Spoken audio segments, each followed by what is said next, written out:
दोस्तों, इस वीडियो में हम बिलियनर्स की उन हैबिट्स को देखेंगे जिनकी वजह से वो बहुत सक्सेसफुल हो गए और नेपोलियन हिल के अकॉर्डिंग जो इन प्रिंसिपल्स को यूज करेगा वो सक्सेसफुल होगा ही होगा, क्योंकि मदर नेचर ये नहीं देखती कि इन प्रिंसिपल्स को कौन यूज कर रहा है। तो आइए स्टार्ट करते हैं सबसे पहली हैबिट से, जो कहती है build the habit of doing more than you are paid for. ये प्रिंसिपल कहता है कि जब हम अपनी सर्विसेज देने के लिए लोगों की एक्सपेक्टेशन से ज्यादा काम करते हैं तो हमारी मॉनेटरी वैल्यू और हमारा ब्रांड ज्यादा इंप्रूव हो जाता है। इसे नेपोलियन हिल QQM फॉर्मूला बोलते हैं। ये कहता है कि कोई भी एक्सट्रीमली रिच इंसान तब बनता है जब वो इस QQM फॉर्मूले को यूज करे, जो कहता है कि Q यानी बहुत क्वालिटी वाली सर्विस लोगों को दो। नेक्स्ट Q कहता है कि क्वांटिटी यानी ये सर्विस बहुत सारे लोगों को दी जानी चाहिए। जितने ज्यादा लोगों को हम सर्व करेंगे हमें उतना ही बड़ा रिवॉर्ड मिलेगा। एंड M यानी ये सब पॉजिटिव मेंटल एटीट्यूड के साथ होना चाहिए।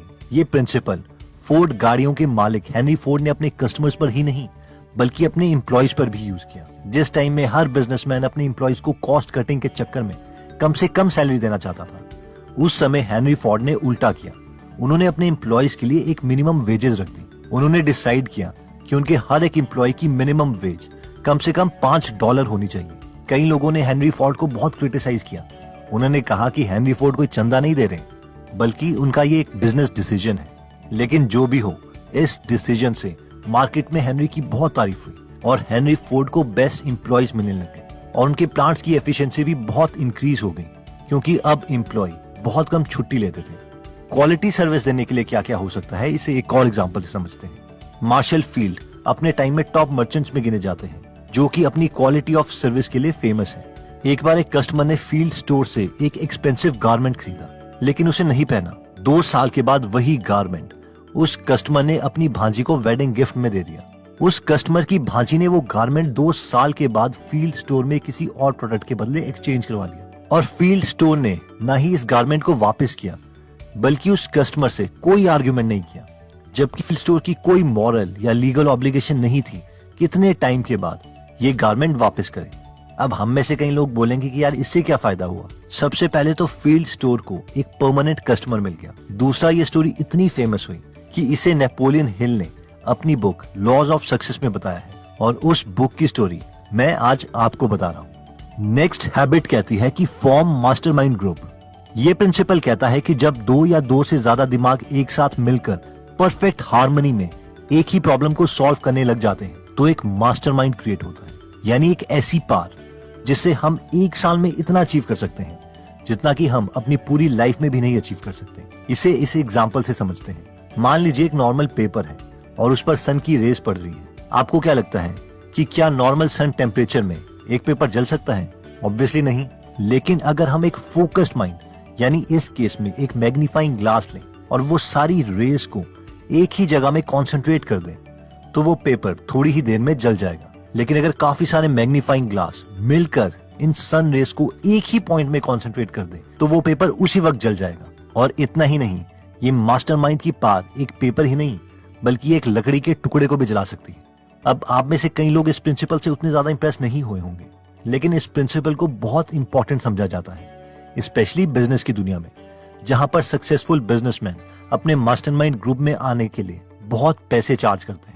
जैसे कि रसल ब्रंसन अपने मास्टरमाइंड ग्रुप को इनर सर्कल बोलते हैं। इस मास्टरमाइंड ग्रुप में सिर्फ 100 ही सीटें हैं और एक सीट लेने के लिए आपको $50,000 पर ईयर पे करने पड़ेंगे, यानी करीबन 35 लाख रुपए। अब हम में से मैक्सिमम लोग ये सोचेंगे कि इतने ज्यादा पैसे, लेकिन इस मास्टरमाइंड ग्रुप में होता क्या है। तो मान लीजिए कि आप एक बिजनेसमैन हैं और ये मास्टरमाइंड ग्रुप ज्वाइन कर लेते हैं, तो आप इन मीटिंग्स में अपने बिजनेस की प्रॉब्लम शेयर कर सकते हैं। तो बाकी सारे मेंबर्स मिलकर आपकी बिजनेस प्रॉब्लम को सॉल्व करने में जुट जाएंगे, या फिर आपको आइडियाज देंगे ताकि आपकी इनकम 10x हो जाए या 2x हो जाए। और एक एक करके ऐसा हर एक मेंबर के साथ होगा। अब क्योंकि इस ग्रुप में बहुत ही एक्सपीरियंस लोग हैं, करोड़पति लोग हैं और बहुत सक्सेसफुल बिजनेसमैन हैं, तो इनकी एडवाइस भी बहुत वैल्यूएबल होगी और आपके बिजनेस की ग्रोथ बहुत जल्दी होगी। नेक्स्ट पॉइंट आता है एंथुसियाज्म। ये प्रिंसिपल कहता है कि जब हमें एनर्जी होती है तो हम अपने आइडियाज पर काम कर सकते हैं, एक्शन ले सकते हैं। जो काम गाड़ी को एक्शन में लाने के लिए पेट्रोल करती है, वही काम एंथुसियाज्म करता है, एनर्जी करती है हमें एक्शन में लाने के लिए। ऑथर कहते हैं कि कुछ साल पहले मैं एक आइडिया के पीछे बहुत एंथुजियास्टिक हो चुका था और वो आइडिया ये था कि ऑथर एक मैगजीन एडिटर बनना चाहते थे। ऑथर ने बहुत ही एनर्जी और फीलिंग्स के साथ एक एडिटोरियल आर्टिकल लिखा जिसकी लास्ट लाइन में कुछ ऐसा लिखा हुआ था, आखिर मेरा 20 साल पुराना सपना पूरा होने वाला है। मैं जानता हूँ कि एक नेशनल मैगजीन पब्लिश करने में पैसे लगते हैं, बहुत पैसे लगते हैं, पर पता है मुझे कोई टेंशन नहीं। मैं अपनी इमेजिनेशन में देख चुका हूँ कि मैं ये ऑलरेडी अचीव कर चुका हूँ और मैं जानता हूँ कि मेरे पास किसी ना किसी तरीके से पैसे आ ही जाएंगे। उन्होंने ये पूरा आर्टिकल सिर्फ एक इंसान को सुनाया। ऑथर ये सब इतने इमोशंस और एनर्जी के साथ बोल रहे थे कि उस आदमी ने कहा, मैं जानता हूँ तुम्हें इस काम के लिए पैसे चाहिए और वो पैसे कहाँ से मिल सकते हैं ये भी मैं तुम्हें बता सकता हूँ, क्योंकि वो पैसे तुम्हें मैं दूंगा। अब हम में से कई लोगों को लगेगा यार ऑथर तो लकी हो गए थे, उन्हें उसी वक्त एक इन्वेस्टर मिल गया, और शायद ये सही भी है। लेकिन इवन रिसर्च ये प्रूव कर चुकी है कि emotions are contagious. For example, एक रिसर्च में लोगों को अपने इमोशंस को डिस्क्राइब करने को कहा गया, यानी वो खुश हैं, दुखी हैं या न्यूट्रल हैं। अब जो न्यूट्रल इमोशन वाले लोग थे उन्हें 2 ग्रुप्स में डिवाइड किया गया, ग्रुप ए और ग्रुप बी। ग्रुप ए के न्यूट्रल इमोशन वाले लोगों को एक एक करके एक खाली रूम में हैप्पी इमोशंस वाले लोगों के साथ बिठाया गया और ग्रुप बी के न्यूट्रल इमोशन वाले लोगों को एक एक करके दुखी इमोशन वाले लोगों के साथ बिठाया गया। और इन सबको कहा गया था कि वो एक दूसरे की आंखों में देखेंगे और किसी से बात नहीं करेंगे, और 15 मिनट के बाद इन्हें बुला लिया गया। बाद में जब न्यूट्रल मूड वाले लोगों से दोबारा उनके मूड के बारे में पूछा गया तो ग्रुप ए वाले लोग जो हैप्पी मूड वाले लोगों के साथ बैठे थे उन्होंने कहा कि वो अब ज्यादा खुश महसूस कर रहे हैं, और जब ग्रुप बी वाले लोगों से पूछा गया तो उन्होंने कहा कि अब वो थोड़ा दुखी महसूस कर रहे हैं। इन शॉर्ट, जो फीलिंग लेके हम काम करेंगे हम अपने पूरे एनवायरनमेंट को उसी माहौल में बदल देंगे। और इसका ऑपोजिट भी ट्रू है। अगर हमारा कोई दोस्त बहुत दुखी हो रहा है तो वो आपकी सारी एनर्जी सक कर लेगा और आपको भी दुखी कर देगा। एक्सट्रीमली सक्सेसफुल लोगों की नेक्स्ट हैबिट आती है अप्लाइड फेथ। ये प्रिंसिपल कहता है कि जब हमने मैसिव एक्शन ले लिया है और लॉजिकली हर पॉसिबल चीज कर ली है जो हमें करनी थी अपने टारगेट को अचीव करने के लिए, तो अब हमें फेथ रखना पड़ेगा कि नेचर हमें इसका फल देगी और कंटिन्यू एक्शन लेते रहना है। फॉर एग्जाम्पल, जब एक किसान कुछ उगा रहा होता है तो वो सीजन के अकॉर्डिंग जमीन में बीज डालता है, उसमें पानी डालता है, उसमें प्रॉपर फर्टिलाइजर्स डालता है। ये इंश्योर करता है कि वहां पर प्रॉपर सनलाइट हो और जमीन की देखरेख भी करता है। ये वो पार्ट है जो उसे करना था और उसने ये कर दिया। अब उसे इस बात पर भरोसा रखना पड़ेगा कि मदर नेचर अब अपना रोल प्ले करेगी और जो उसने इतनी मेहनत करी है उसे उसका फल मिलेगा, और ऑब्वियसली उसे उसका फल मिलता भी है। हर सक्सेसफुल आदमी जब एक्शन लेता है तो उसे फेथ होता है कि उसके एक्शंस कहीं ना कहीं कन्वर्ज करेंगे और उसे अच्छा रिजल्ट देंगे।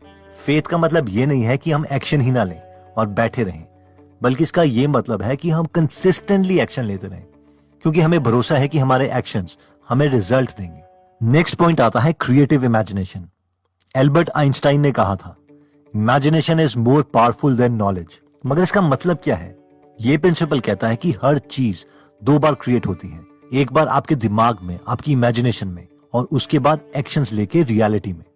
और अगर हमारा माइंड किसी चीज को ट्रूली बिलीव कर सकता है तो हम उसके बाद उसे रियलिटी में भी पा सकते हैं। फॉर एग्जाम्पल, 1903 में न्यूयॉर्क के एक अखबार ने लिखा था कि इंसान को ऐसा इंजन बनाने में 10 लाख साल लगेंगे जो हवा में उड़ सके। लेकिन 17 दिसंबर 1903 को राइट ब्रदर ने सुबह 4 बार अपने प्लेन में उड़ने की कोशिश करी और वो फेल हो गए। लेकिन 5वें अटेम्प्ट में राइट ब्रदर्स अपना प्लेन उड़ाने में सफल रहे, जिसमें एक भाई सवारी कर रहा था। ये एक ऐतिहासिक दिन था। जब कुछ दिनों के बाद राइट ब्रदर्स का इंटरव्यू हुआ और उनसे पूछा गया कि आपको कैसा लगा कि आपने दुनिया का सबसे पहला उड़ने वाला जहाज बनाया, तो उन्होंने कहा, ये हमारे लिए एक नॉर्मल बात थी। हम अपनी इमेजिनेशन में प्लेन बहुत बार उड़ा चुके हैं और वो इमेजिनेशन हमारे लिए इतनी ज्यादा रियल थी कि जब 17 दिसंबर को एक्चुअल में प्लेन उड़ा तो हमें कोई एक्साइटमेंट हुई ही नहीं। हमें लगा कि ये तो हम बहुत बार कर चुके हैं। मेरे साथ भी कुछ ऐसा ही हुआ था जब मैंने एक ऐसी एप्लीकेशन बनाने का सोचा जिसमें हम हिंदी में बुक को समराइज करें, ऐसी बुक्स को जिन्हें कभी हिंदी में ट्रांसलेट किया ही नहीं गया, और उन्हें लोगों को फ्री में दें। और फाइनली आज हम एक ऐसी एप्लीकेशन बना चुके हैं जिसे 10 लाख से ज्यादा लोग इंस्टॉल कर चुके हैं। तो in short, believe in your imagination. तो दोस्तों, इस वीडियो में हमने टोटल 5 हैबिट्स देखी एक बहुत ही सक्सेसफुल आदमी की, जिसमें सबसे पहली हैबिट थी doing more than you are paid for. यानी जब हम उससे ज्यादा करते हैं जो हमसे एक्सपेक्ट किया गया है तो हमें रिटर्न में रिवॉर्ड भी हमारी एक्सपेक्टेशन से ज्यादा मिलता है। इससे लोग ना सिर्फ हम पर ट्रस्ट करते हैं बल्कि हमारे परमानेंट कस्टमर्स भी बन जाते हैं। इसलिए हमें लोगों की एक्सपेक्टेशन से ज्यादा उन्हें सर्व करना चाहिए। नेक्स्ट पॉइंट कहता है फॉर्म मास्टरमाइंड, यानी अगर दो लोग या दो लोग से ज्यादा मिलकर एक परफेक्ट हार्मनी में किसी आइडिया को एग्जीक्यूट करते हैं तो वो एक साल में वो अचीव कर सकते हैं जो वो अकेले पूरी जिंदगी में भी अचीव नहीं कर सकते। इसलिए हमेशा कोशिश करो कि आपको ऐसे पार्टनर्स मिले जिनके साथ आपका मास्टरमाइंड बन सके, क्योंकि टॉप के ऑर्गेनाइजेशंस या बिजनेसेस सिर्फ बेस्ट टीम की मदद से बनते हैं, अकेले नहीं। नेक्स्ट पॉइंट कहता है एंथुजियाज्म, यानी एनर्जी। इमोशंस कंटेजियस हैं, यानी एक इंसान दूसरे के इमोशंस को एक्वायर कर सकता है। इसलिए अगर हम एनर्जी के साथ किसी को अपना मैसेज देंगे तो वो भी एनर्जेटिक हो जाएगा और ये पॉजिटिव इमोशंस हमें रिवॉर्ड देंगे।